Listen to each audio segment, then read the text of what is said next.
So ladies and gentlemen, Debi is about to come on and just blow your minds in terms of how you can dive into your relationship genius and success and prosperity. And if there's anything you've been carrying from previous relationships, now is the time to let it go, to free yourself, to heal yourself, and step into a whole new version of your relationship greatest possible self. Before we dive into that, let's talk to you, because you're a world-changing human being. You have thoughts, actions, deeds, behaviors, and emotions that are changing the world around you. So be responsible with your power, be responsible with your greatness, and definitely stay tuned to becoming your greatest possible self so you can be educated, be empowered, be wizened on how to wield your power wisely. Thanks so much for tuning in. If you want to give me feedback on the show, if you want to find out how you can grow with us at Becoming Your Greatest Possible Self and Burn It Up Coaching Inc., send me a message on Facebook.com/TH3Burns and Instagram at I Am Millionaire Chris, and email chris@beyourgps.com. Looking forward to hearing from you. Next up is the iTunes review of the week. This week, it's by Dr. Lokilani. Dr. Lokilani says, inspiring. Chris Burns has a knack for attracting people to his show and turning their stories into powerful messages that inspire many. I love his passion and drive for his work. He authentically comes from the heart to truly impact individuals, society, and the world to make this a better place to live for us all. Keep inspiring us, Chris. Thank you, Dr. Lokilani. I appreciate you. And for you out there listening or watching right now, if you want to get a chance to get shouted out on a future 12-hour live stream marathon all day long, go to beyourgps.com/iTunes or search Greatest Possible Self on Apple Podcasts and give us a review. And keep tuning in to the 12-hour marathon. Definitely subscribe on whatever podcast platform that you choose to listen to: Spotify, Pandora, iHeartRadio, Stitcher, iTunes, all of it. We are there. So I'm looking forward to continuing to grow with you. Thanks so much for tuning in. I love you. Thank you so much. Let's talk about this powerhouse who's going to be coming on in just a second. Make sure you grab a piece of paper, a pen, because Debi is going to bring the fire to empower you into relationship success. And always stay till the very end of this interview. One idea has the power to change everything for you. And I have a feeling that this is going to be a very potent conversation for many people out there who are diving into their self-trust and trust of others, and opening up their heart, letting down the walls, and feeling safe again. And I know we're going to dive into all the perfect places, so definitely stay tuned. Let's introduce Debi, and then we'll bring her on the screen, because Dr. Debi Silber is the founder of PBT, Post-Betrayal Transformation Institute in New York, and is a holistic psychologist, a health, mindset, and personal development expert as well. She's an award-winning speaker, coach, and author of the #1 Amazon best-selling book, The Unshakable Woman: 4 Steps to Rebuilding Your Body, Mind, and Life After a Life Crisis. The Unshakable Woman, the workbook, the companion guide to the book, as well as 2 books recommended by Brian Tracy, Marshall Goldsmith, and Jack Canfield. Debi has contributed to Fox, CBS, The Dr. Oz Show, TEDx, The Huffington Post, Shape Self, Health, Working Mother, Forbes, Psychology Today, WebMD, Ladies' Home Journal, Woman's World, and Glamour, to name a few. Her doctoral study led to 3 discoveries around how women experience and heal from betrayal. Based on her findings, along with 27 years of health, mindset, and lifestyle coaching, Dr. Debi has created a proven, multi-pronged approach to help women heal physically, mentally, and emotionally from a life crisis, specializing in betrayal. And we are blessed to have Dr. Debi Silber with us here today. Debi, are you ready to rock the house, Superwoman? I'm ready. I'm so ready. Holy moly. Look at you, 12 hours. Come on. That's right. We are lit in here. Oh my gosh. I appreciate you being here, Debi. We're going to have so much fun.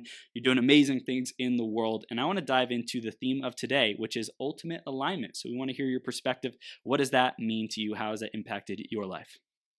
You know, alignment to me, it's when what you say, what you think, what you feel are completely congruent.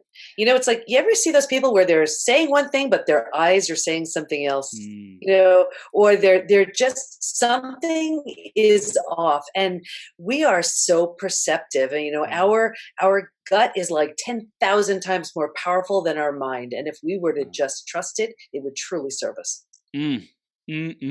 Amen, Debbie. I love it. Let's talk about you and how you serve your clients today. I mentioned a little bit about all this great work that you're doing in the world. In your own words, what do you stand for and what do your clients come to you for? They come to me to heal from the betrayal of a family member, partner, friend, coworker. And, we've been taught that time heals all wounds, or if it's a romantic betrayal, that a new relationship will heal it. And my study proved that is not the case at all.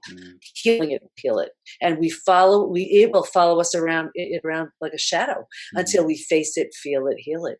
We must do the work. The faces change, but it's the same lesson until we take a look. This is juicy. We're going to dive into this. Before we go into that and how we can empower our audience, especially the women out there who might be carrying some of this stuff, but men and women, I want to go back into your journey, Debbie, and talk about how did we get to where we are today, being an expert on this topic. You don't study something like betrayal unless you have to. And I had a horrible, that's just the way it is. I was in health, mindset, personal development forever. Yeah. And then it was my own betrayal. First, it was a family, my family. And then, I didn't quite learn the lesson I was meant to learn. Wow. So it was my husband. And it catapulted me into this PhD program in transpersonal psychology. That's the psychology of transformation and human potential. Because I needed to understand how the mind works, why we do what we do, and how I could possibly heal from this. And honestly, Chris, I went into this program because I just wanted to heal. I had no idea what was going to come of it. But while I was there, I did a study. And I studied how women specifically experience betrayal. And then that led to 3 groundbreaking discoveries that changed my business, my life, my family, everything I've known. So I want to go to that postdoctorate program, right? Like the study that you went through. What was that like? What were some of the biggest things that you discovered, and the hypothesis that you had and set out to prove or disprove? Tell us about that. Yeah, it was really, the way I did it was, you could do a qualitative study or a quantitative study. So a qualitative is where you're not researching the masses. It's more of a real deep dive. I wanted to know the lived experience of people who've been through it. What were they like before? What did life look like? What happened physically, mentally, and emotionally because of their betrayal? And then what did they do to heal? I wanted to know exactly what life was like before, during, and after. And so here are the 3 discoveries. This is what we learned. The first thing was that we discovered there's this collection of symptoms, physical, mental, and emotional, so common to betrayal, it's become known as post-betrayal syndrome. Right. And we actually have an assessment on the site to see to what extent someone is still struggling. We've had at least 3,800 people to date take the assessment. And I'll tell you, there's a sentence on there that says, is there anything else you'd like to share? I read every one. And I read things like, my betrayal happened 40 years ago, I still feel the hate. It happened 30 years ago, I'm not willing to trust again. It happened 15 years ago, I feel gutted. Like, we know this stuff doesn't go away on its own. That was the first discovery, that there's this collection of symptoms. The second one was that, healing from betrayal is very different than healing from death of a loved one, disease, natural disaster. These things all really impact us, but I had a feeling it was different. I had been through disease. I had been through death of a loved one, but I didn't want to assume. So I asked everybody in my study, I said, for those of you who've been through things other than betrayal, does it feel different for you? Hands down, unanimously, they said, oh my gosh, it's so different. Because with betrayal, not only are you grieving what you lost, what you're not going to have, sad, everything else, you have to rebuild the self, everything that was demolished in that betrayal, self-esteem, a sense of worthiness, confidence, trust, so it needed a new term. So I coined a new term, post-betrayal transformation, PBT. That's the state of complete and total healing from betrayal. The third, you want to know the third discovery? Yes, this is powerful. This was the one that, in the geekiest, dorkiest, nerdiest way, I thought my head was going to fly right off my body. because what we discovered was, while we can stay stuck for years, decades, a lifetime, and many of us do, if we're going to heal, we're going to move through 5 now proven predictable stages. And what's even more exciting is now we know physically what happens at every stage, and we know what it takes to move from one stage to the next. So healing from betrayal now isn't just hopeful, it's predictable. Wow. Oh my gosh. So you went through your own experience and then you dove into this study.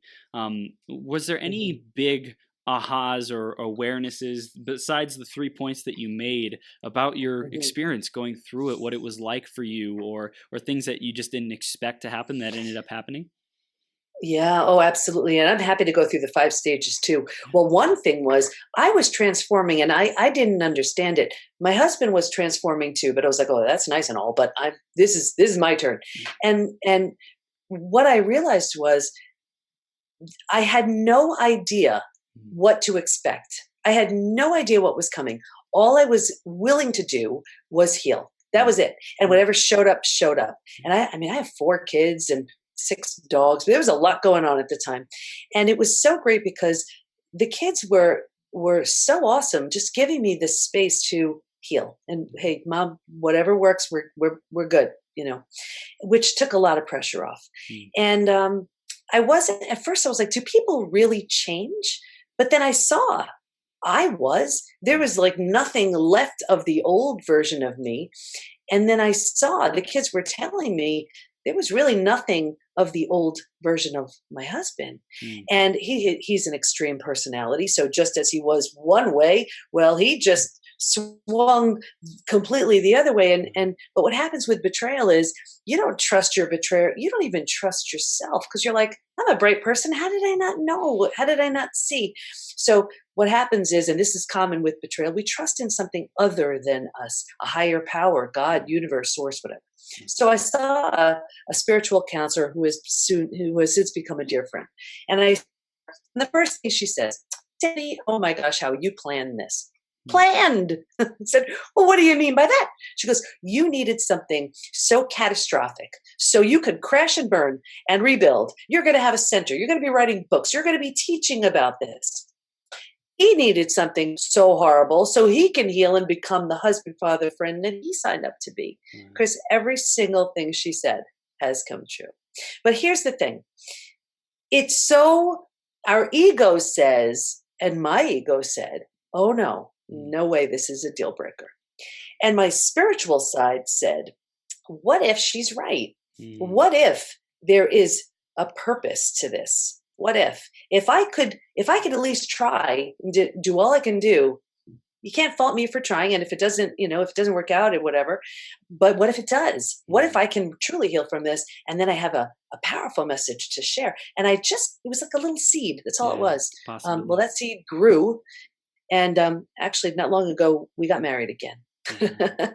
And our kids were a bridal party. So that was pretty cool. That's amazing. That's incredible. So that's juicy. That's gold right there. So thank you for sharing that. And I acknowledge you for the work that you've done on yourself. And I'm really, really happy and thankful to see the rift that was created, the wound, the hurt, the pain, and how you came back together. And I'm sure you went through these 5 phases that we'll dive into to be able to reconcile that and be able to create something fresh, new, that is like true to both of you and who you are, this higher version of yourself and the best relationship that you've ever been in your entire life. So I love that. I love what I'm hearing so far. Let's dive into the 5 phases, Debbie.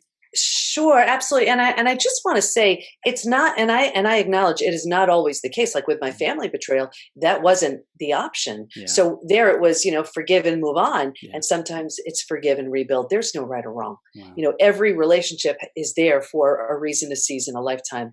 And you and only you know what it's meant to do, or if it's even workable, if there's even anything there to rebuild. I had both scenarios, so I can speak from both of those, saying neither one is easy, and rebuilding, I would say, not even rebuilding, recreating an entirely new marriage, with the same person is a whole other animal. I mean, wow. That is just that took me to places I didn't even know my mind could go. Yeah, for sure. Gosh. But okay, so let's dive into the 5 stages. Yeah. So the first is like a setup stage. And this is what I saw with every single person, me included. And if you imagine 4 legs of a table, so the 4 legs are physical, mental, emotional, and spiritual. And what I saw with every single participant, me included, was a real heavy lean on the physical and the mental, and kind of neglecting the emotional and the spiritual. So what does this look like? This looks like we're really good at thinking and doing, and we're really not as good at feeling and being. Well, what's also within the feeling and being? Our intuition. Yeah. And Yeah. almost everybody in this study said, I thought something wasn't right, but I didn't pay attention. It didn't feel right, but I was too busy. Classic, what I saw with everybody. Then stage 2, here's where we're blindsided. And this is the word we give to betrayal. Blindsided. And with that, there's the breakdown of the body, the mind, the worldview. The body now, you have ignited the stress response. So you're headed for just about every stress-related symptom, illness, condition, disease. The mind is in a complete state of chaos, overwhelmed. You cannot wrap your mind around what you just learned. You are so overwhelmed, because here's where it's like someone just took a mask and they said, oh, no, this is who I really am. And, think about it. When the people you trust the most prove untrustworthy, who do you trust? This is where you had gotten your sense of safety and security. Yep. When the ones you'd run to when other people are causing some harm are the ones causing the harm. What do you do with that? So there's this breakdown of the mind. There's a breakdown of the worldview. Your worldview is your mental model. It's how you see the world. These are the rules. This is how the world works. This is safe. This is how things go. In a moment, it's shattered. But a new mental model hasn't been constructed yet. So this is a terrifying space. Scariest space. And here's where the bottom truly bottoms out on you. But think about it. If you were walking down the street and the bottom were to bottom out on you, what would you do? You'd grab hold of whatever you could. You'd panic, yes. And you'd also try to stay alive however you could. And at stage 3, survival instincts emerge. Wow. The most entirely practical stage. If you can't help me, get out of my way. How will I support myself? Where do I live? How do I feed my kids? What do I do to survive this? Now, here's the thing. This stage right here, stage 3, this is the stage we get stuck in. And we can come back to it, and I'll tell you all the reasons why.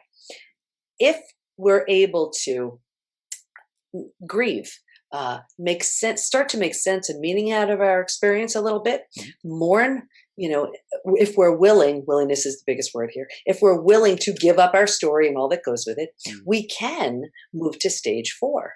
Stage 4 is finding and adjusting to a new normal. Your old normal doesn't exist anymore. It's no longer an option. So this is like if you've ever moved into a new house, condo, apartment, office, your stuff's not there. You don't quite know your way around, but it's going to be okay.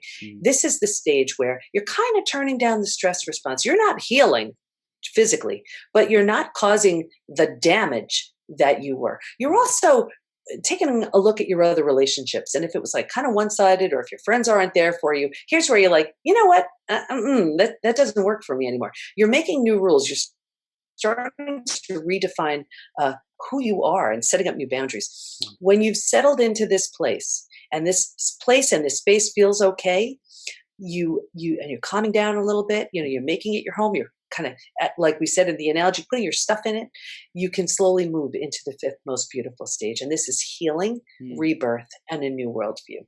So here, the body starts to heal. You've turned down the stress response.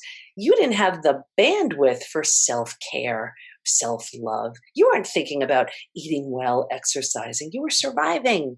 Now you have the head for it. You're thinking about that now. You want to take better care of yourself because you love yourself. You realize where you've been and it's been hard. You want to nurture yourself. Your mind, you have a new mind, a new belief system based on what you've experienced, and a new worldview is forming based on what you know now. And that table from the beginning, where we were only prioritizing the physical and the mental, we are solidly grounded because now we're paying attention to the emotional and the spiritual too.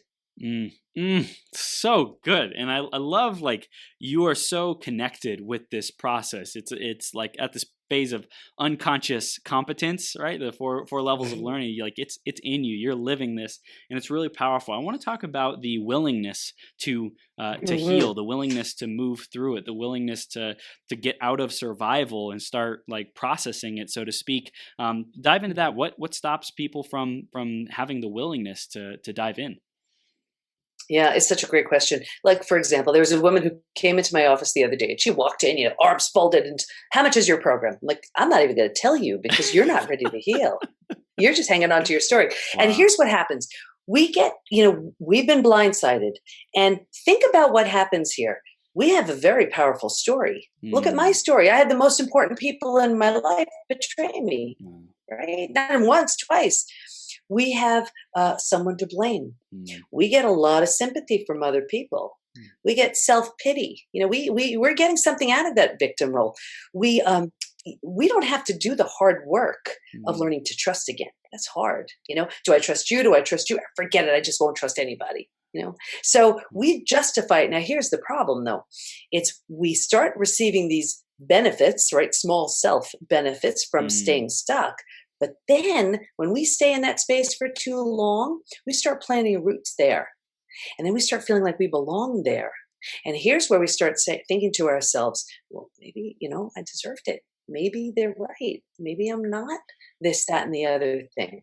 And then think about it. Like energy attracts like energy, and what we feed grows. Yeah. So now, not only are we receiving these benefits, now our mind is calling to us these opportunities and circumstances and people to confirm that belief. Now we're done. Now we're planted.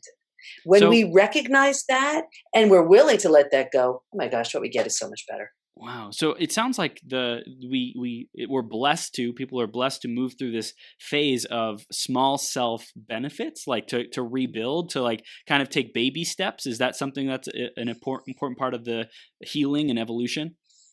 Definitely. This is not a pull off the Band-Aid 1, 2, 3 kind of thing.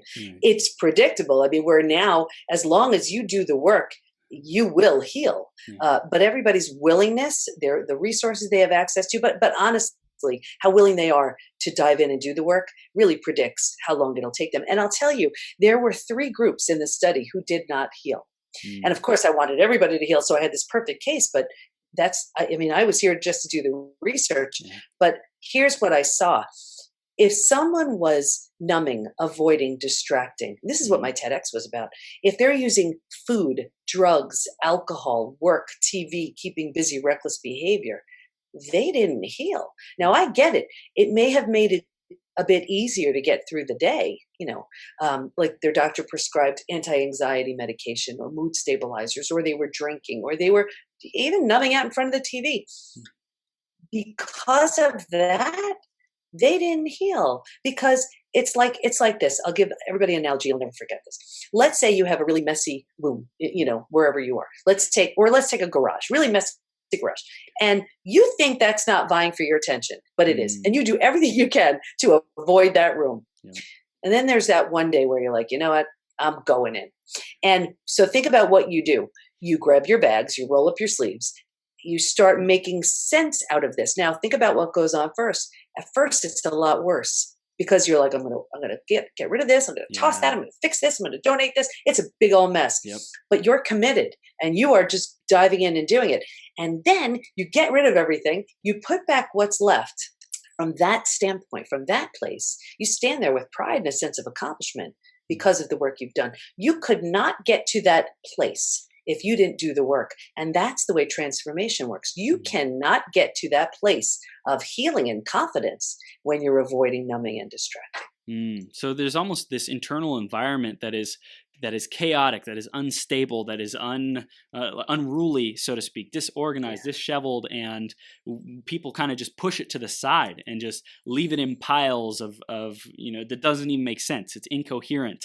And then to be able to deal with it, we have to go in there, like throw it all out and like see what's there, what's where, how it's all landed, and then take an inventory of it and say, okay, this is all the stuff that I'm seeing in the garage, or all the beliefs, all the blocks, all the pain, all the wounds that I'm still carrying and still I'm using to guide myself and direct myself through life.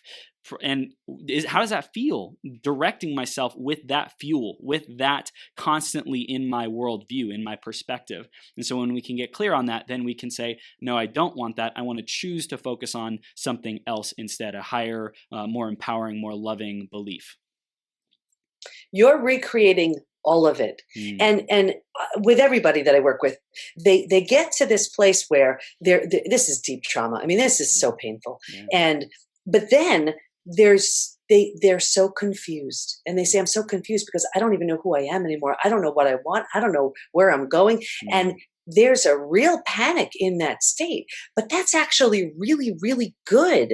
That's actually really good, because what happens is now you've realized the old me doesn't exist anymore, but I haven't yet created a new me. So that confusion is really, it's like this. It's like, let's say you were running really quickly in one direction, and then you're like, wait a second, that's the wrong direction. And then you stop and you pivot, and you're about to run back. It's that stop, pivot before you run in that right direction. But that space isn't bad. You're recreating all of it. And think about it too. We think we like change. We don't like change. It causes a huge shakeup with everything. But betrayal is one of those things. It does, right? It does. But betrayal is one of those things that causes us to change everything. How we think, how we feel, how we act, how we look at the world, how we define our relationships. So that confused space is beautiful. That means healing is on the way. Wow. So it's the confusion means I have given up being like right and justified in whatever my old perspective was that wasn't producing results, that was causing me pain. And I say, hold on, maybe I don't have everything all figured out. Wait, this doesn't feel good. It feels like I don't know where to go. I don't know who to turn to. I don't know how to process this. But at that point, we can start like sifting and sorting through the stuff that is coming up.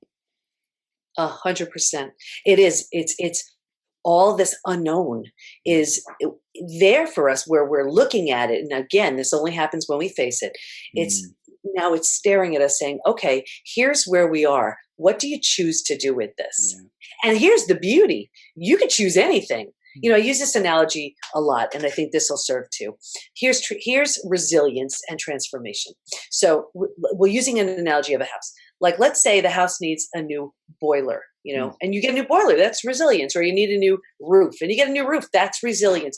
Bringing back, restoring. Here's transformation. A tornado comes by and levels your house. A new boiler's not going to fix it. New roof's not going to fix it. Right now, you have every right to stand there at the lot where your house once stood and say, oh my gosh, this is the most horrible thing that's ever happened. You'd be right. You can call your friends over. They'd agree. But should you choose to rebuild your house, there's nothing there. You could rebuild anything. And that's the gift in it, because the old house doesn't exist. You could build whatever you want. I love it. Transformation. I love that there's the kind of groundedness of betrayal. It's like it's getting hurt by a loved one. That's really physical, tangible things like that. And then you bring in the transformation aspect of it, like being the creator of your reality, designing how you see the world and the life that you create, and ultimately living your best self, your greatest possible self, the highest purpose for your life. At what point did it become important for you to channel like the trauma and the challenges into like being your greatest possible self, so to speak? It was actually when these discoveries were made, you look at it and you're like, how does this kind of information come out and I don't do something really big with it? And I'm a big believer, like, if something really bad happens and you don't do something good with it, you're here for more than that. At the very least, do something really good with something really bad. So when these discoveries were made, I mean, I had a home-based business forever. I opened up the PBT Institute, a real live physical space. I opened up the PBT Institute site and the From Betrayal to Breakthrough podcast and the Betrayal to Breakthrough program. And we have certification programs on the other end of the program to become a certified PBT, post-betrayal transformation, support group host or practitioner. Because my intention is, at a time where you need support the most and you're the least likely to seek it, there will be these people all over the country that specialize in helping people heal from betrayal. That's all happened. A book deal, that's all happened because of this. So I guess, it helps me heal for sure, teaching. And now all of these support group hosts and practitioners that are starting to pop up have the opportunity to continue to heal as they teach as well. That's so beautiful. You mentioned people have to be willing to confront it, right? And if someone is in denial, like how does someone know if they're in denial about carrying, resentment, shame, blame, guilt from a previous betrayal? Yeah, well, it's a great question, and actually, that was another group that didn't heal when they just refused to accept their Yeah. betrayal. They just were not having it. It's like, nope, not accepting it. Mm. There was a third group too I can talk about later. But you'll see it showing up in, like, for example, you'll see it showing up in your unwillingness to have relationships Mm. or the way your relationships pan out. That's an unhealed betrayal. You'll see it in business. Let's say you're a business owner and you're wary to trust again. Someone in business. Well, that's an unhealed betrayal. Or let's say you're working in a company, you want to ask for that raise, but you don't have the confidence. Mm. Your confidence may have been slammed in that betrayal. So it shows up there. It shows up in your health. That collection of symptoms that we know now is post-betrayal syndrome. One of them, it's so common, a gut issue, extreme fatigue, weight issues. So there are so many ways that we see it showing up, and it's just following us. Mm. Powerful. Debi, you mentioned there's a third group. Tell us about the findings of the third group. Yeah, this was really interesting. The third group was they did not heal because the betrayer had no consequences. So, for Wow. example, let's say it was in a marriage and one of the partners had an affair and there really wasn't any consequences. Now, whether it was for religious reasons or fear Mm. of being alone, they stayed. This, by far, was my most physically sick group. Body can't handle that lack of truth. The body can't handle that. And although they justified or they tried to make it work because they didn't want to break up a family or their religion told them, it wasn't acceptable to divorce or whatever their reasoning was, they were by far the most sick. Wow. So the physical symptoms was the worst in this scenario when they justified something, some external reason why they have to put up with it, why it's almost like why it's their fault, why like it's their burden to carry, so to speak. Yeah, absolutely. And that's not true. No. And they knew that wasn't true. Mm. But in order to stay, that's what they had to sell themselves. And the body knows and it did not serve them. It did not serve them well at all. It didn't. And even though they stayed, these were the most unhappy marriages you can imagine. These just weren't based on love and trust and new beginnings. This was just based on fear or something else. But that was bad. That group really struggled. How can somebody who's listening right now start to take those next steps in terms of being aware of what thoughts, what things they're carrying that they don't want to carry anymore into their next relationship? Yeah, that's such a great question. The first thing is see what's lingering, and take that assessment, the post-betrayal syndrome assessment, to see what's still showing up. Because, and I'll tell you, people take that, and I get emails. People tell me, "Well, that's kind of jarring. That shook me up a little bit." Good, that's good. There's no reason just to be okay with symptoms left from an unhealed betrayal. Take a look at it so you could heal it. It's and also. I use a little bit of guilt because it works, and it's like, because it just does. Well, because think about it now. That person had so much power over you through the betrayal, and then they caused these symptoms, these illnesses, these conditions, even disease. They jammed up your mind to believe that you weren't worthy, loving, or deserving, or whatever it is, lovable, deserving. Think about how we continue to hand our power over. When we don't heal that, look at the power we continue to give that experience, to give that person who doesn't deserve it. I love this saying, I don't know who said it, the best revenge is a life well lived. And it's really true. I look at it like an obligation to heal. And I have a saying, this may serve, I made this one up, that closure is our job, but justice is karma's. Just saying. Yeah. Yeah. It's to get complete. It's to turn the event, what happened, the facts, so to speak, into an empowering story rather than a disempowering story. It's like each moment is a new opportunity to create our reality and create a whole new vision and version of ourselves in our life, one that truly inspires us, makes us happy, makes us, get out of bed in the morning excited to live rather than fearing to repeat what happened yesterday. Exactly. And it's so easy to do that because it gets really comfortable to stay stuck and it's hard to move forward. But there is a version of you that would blow your mind if you were willing to give up that old version of you that got all those little benefits from staying stuck. Wait till you see what's waiting for you and how you heal, even just physically. I mean, when you're under that amount of stress, your adrenals have tanked, your immune system is shot, there's accelerated aging. Like now, not only just think about it, the person betrayed you and now they're aging you. Now they're making you sick.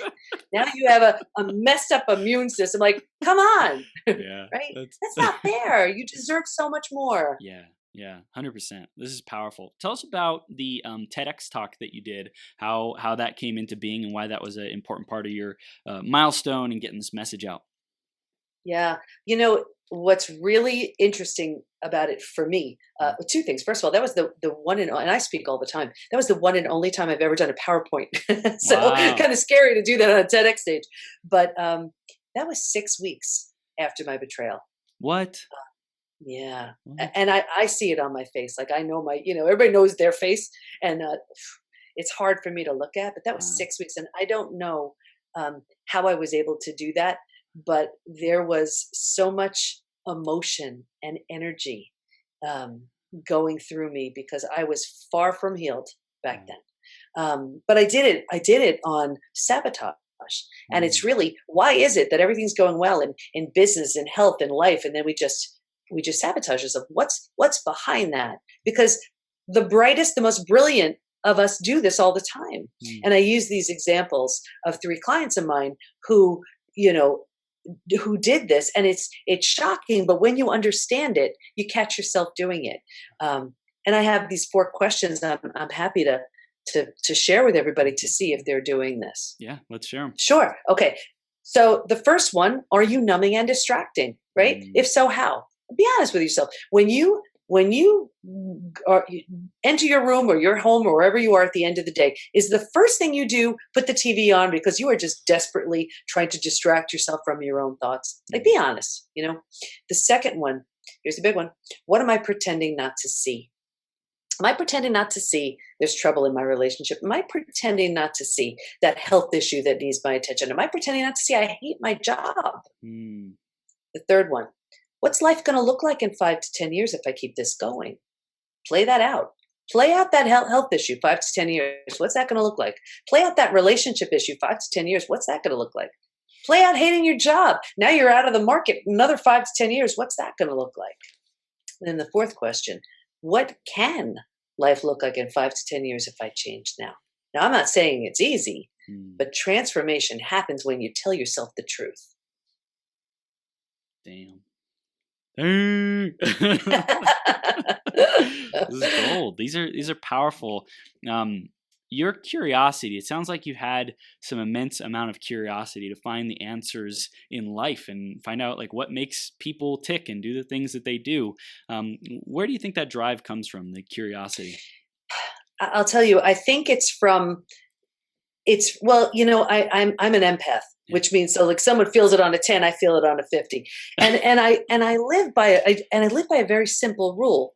If it's going to hurt someone, don't do it. I mean, period. It makes life really simple. And I assume people live by those same rules. And I'm always like befuddled that people don't work that way. So so the human condition always interests me because I think that people think like me, and I'm always shocked and blown away that they don't. So I think that's always what made me curious, that I kind of always felt, and I know every empath listening is like, oh my gosh, she's speaking my language. where you just feel different. You're like, why am I so sensitive? Like, why is it that I can't watch a scary movie? Why is it that I hear the sappy music on TV, I'm already crying. I don't even know what they're going to talk about. Why is that, right? And so it always made me curious, like, what's up with that? And I just find people so fascinating. And I believe in change, and I believe that people can change. I'm living proof. I mean, so is my husband. So I believe change is not only possible, that's what we're here for. What are you most proud about how you show up in the world and the role model you get to be for your kids? That's been by far my biggest accomplishment. And I have to say, they are 4 best friends now because of what they've experienced together. And you never know what's going to come of these things. And so many people, and everybody, listen, I don't judge, and everybody has their own way of choosing to navigate this. My husband was the one who told my kids. And I think maybe that was part of the reason why he transformed to the level that he did. You sit your 4 teenage kids down and they're like, what did you just say? Yeah. So that was huge. And it was like a dance, it was like I would coach, kids crash, coach kids. And that's all I did. And I didn't want to burden them, but I wanted to be honest with them. Yeah. And we kind of navigated this. And I got to tell you, when we got married again, and I didn't want my friends there. They were furious, but it was because I wanted it very personal, and I wanted my kids to all write something. And what they wrote, and I saved it, of course. I mean, they all wrote this stuff, and it was just mind blowing to me because I was so worried. They would say, "Oh, Mom, you're so weak," and what instead they said was, "Wow, you're the strongest woman I know. You saved a family." And we're all so grateful. So the best thing that came of this was just this strong, bonded, new family. We just happen to be all the same old people, but we're all entirely new.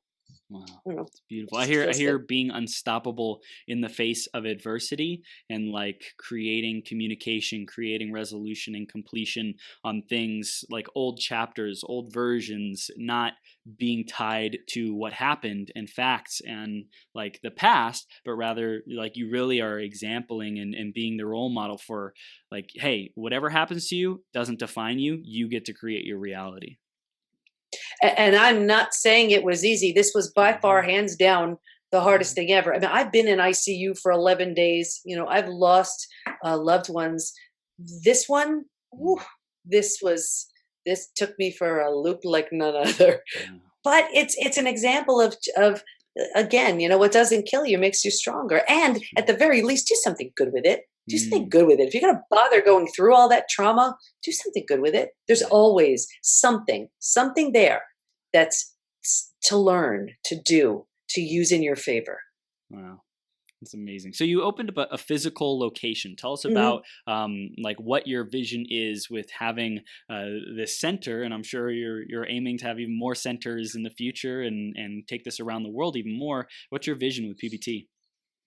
Really, the vision is no more than. It's a big vision. It's to have PBT support group hosts and practitioners in every state, in every country, eventually every few blocks. Because I want people to know just how we have AA meetings or Weight Watcher meetings and places to go for these very specific things. I want people to say, oh, wait, where is there a local PBT support group in my area? Where is there? I am struggling with healing from betrayal. Where can I find a certified PBT practitioner?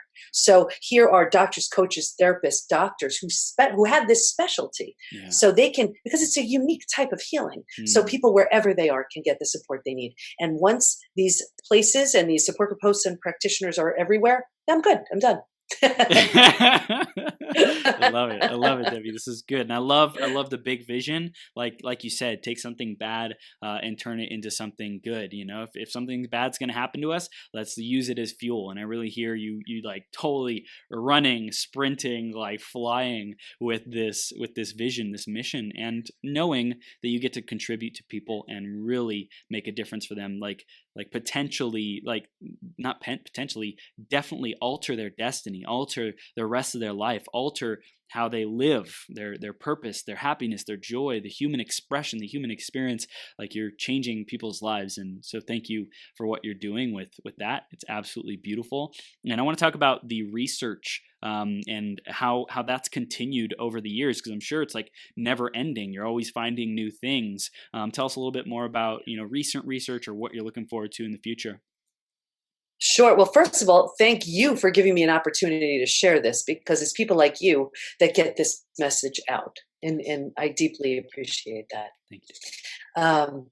As far as research, I just graduated last June. This is all, everything I mentioned has only happened within the last year. Oh my God. But the thing I want everybody to know more than everything is I'm no different from anybody here.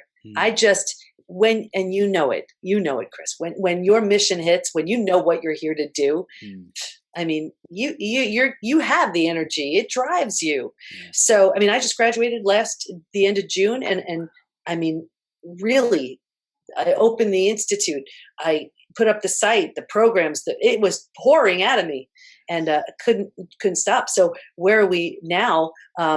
Now I started PBT Academy, which is a membership program too.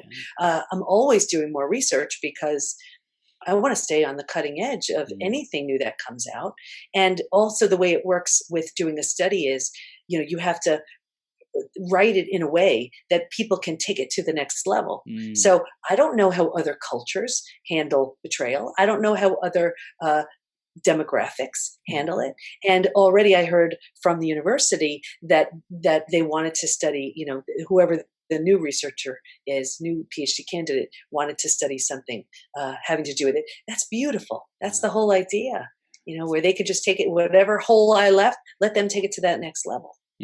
Yeah, that's why you're certifying these coaches and specialists, so to speak, to be able to pass this on, because that you can do as much as you can do. You can run, you can do whatever you can, and you're one person. You can do as much research as you can, compile the information, and then it's up to each and every one of us, right? Me having this platform to get these messages out, you having this research and sharing it with the people who are like, I want to go deeper. I want to know more. I want to resolve this as much as possible. I want to heal the planet and raise the consciousness of people who are suffering from these types of challenges. So it's amazing. And what's so great is, and it's so true. I mean, who am I to think I have all the answers here? But like practitioners are the certified PBT practitioners. Yeah. These are doctors and therapists and coaches and healers. They have their own specialties that I don't do, so that someone could find someone like that and utilize their services and their amazing credentials and everything they do. But now they understand betrayal and they can help them in this specific way too. I mean, that's to me, it doesn't get much better. What would you say is your genius, your specific gift that you bring to PBT and how you're organizing this mission and this movement, so to speak? Yeah, I would just say probably it's just my inspiration and passion, and it's because I get it. I understand, how painful this is, and even something like forgiveness. I mean, that's just a word until you do it. It's a whole other thing, and the depths that you have to go to within yourself to find the space to, in my estimation, forgive the unforgivable. That's a big one, and if I can do that, anybody can.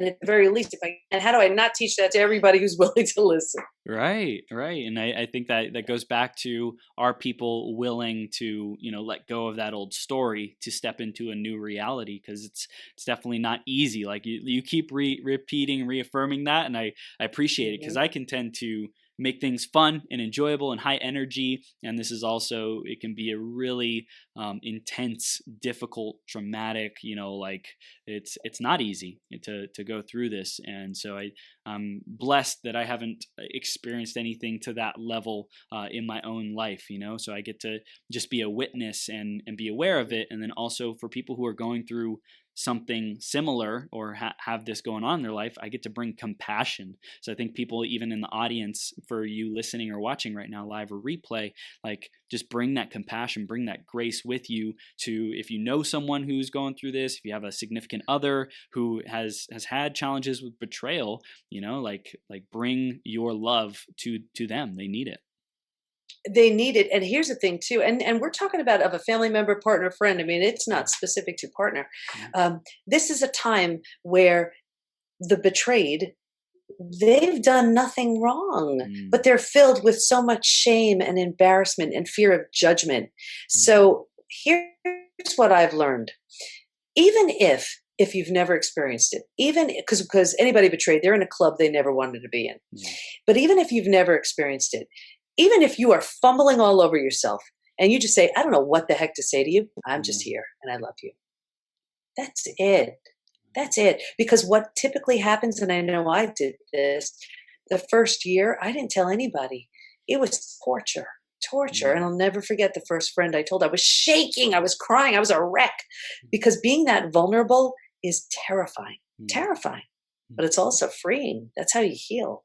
And you're going from that place that you don't feel like you can trust, you don't know who or what or when you can trust, to saying, what, I'm just done with carrying this. I got to get it off my chest, even if it's the wrong choice or the wrong person or whatever. You just got to do it for yourself. Yeah, absolutely. And I think any good coach has a coach. And I've told this story many times, but I remember I was speaking to my coach actually on a big Zoom call with a bunch of us.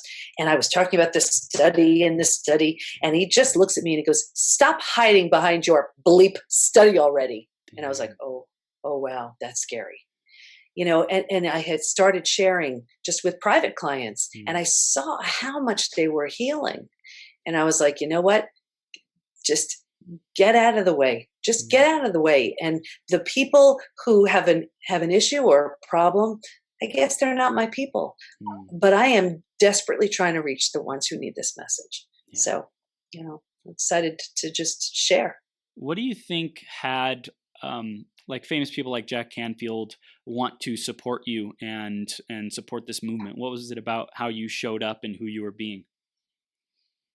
Yeah, well, I was so blessed to have Jack Canfield actually on my first book and Brian Tracy on my second. And I mean, it's amazing. And I'm so beyond grateful and blessed. And now I'm going to do another book. So anybody watching this who feels somebody really famous and powerful, I could use the foreword and the testimonials. I think it's because I've always been, no matter what the message was at the time, it was an authentic one. And I guess I always feel like if you're just real, you don't have to worry about that whole fraud complex. People talk about that all the time. And I'm like, well, if I'm just my best and whatever my best is, I don't have to be accused of that because I'm just doing my best. Yeah. Wow. So it's like you just were being real. You were caring about this conversation that's important to you, forwarding it in the minds and the hearts of people who are suffering and dealing with it. And that conviction, that tenacity, that knowingness that whether it's Jack Canfield or Brian Tracy or whoever, like I'm going to get this message out and I'm going to keep knocking on doors. I'm going to keep putting the message out. I'm going to pitch the reporters. I'm going to pitch the TV stations, the radios, or have, some people help me and pitch my message for me, whatever the case might be. But you knew like this message is getting out to the world, till the day you die, you're going to be like sharing this and spreading this and forwarding this movement. And I'll tell you, as passionate as I've been about other messages, nothing has ever hit me like this one. I mean, this one has a life of its own. So powerful. So let's start wrapping it up, Debi. Final takeaways, what you want our audience to really get from this interview and take action on. What is that? Yeah. I would say, again, I know if you've experienced betrayal, I know how painful it is. But I promise you, one foot in front of the other, just commit to putting one foot in front of the other, and post-betrayal transformation is waiting for you. It's inevitable. All you have to do is do the work. Just keep moving forward every single day. Boom. And Dr. Debi Silber, how do people move forward with you when they're now ready to do that? I would say the first thing, take that quiz. I mean, just take the quiz.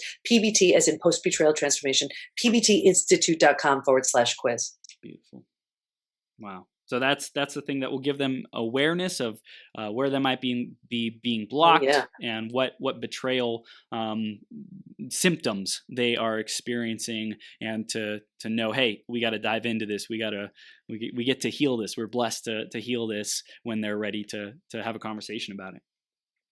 Exactly, and you can't change what you're unaware of. So you'll become very aware, and that's a good thing. That's where you're saying, I'm going in and cleaning that garage. Here we go. I love it. I love it. Debi, you are a powerhouse, and everyone go to pbtinstitute.com. And do you have a Facebook page or social media or group or anything like that you want people to stay connected with you on? Also podcast? My name. Yeah, my name. Just my name. And the podcast is From Betrayal to Breakthrough. Boom. Love it. Debi, thank you so much for being here. You're a powerhouse, and I appreciate you standing for this, forwarding this message and mission, and giving people tons of hope and healing and the possibility of a bright, beautiful, epic, loving, healthy, healed future. Thank you so much. Thank you. And thank you for the space to do this. You're welcome. We'll see you soon, okay? All right. Take care. Bye, everybody.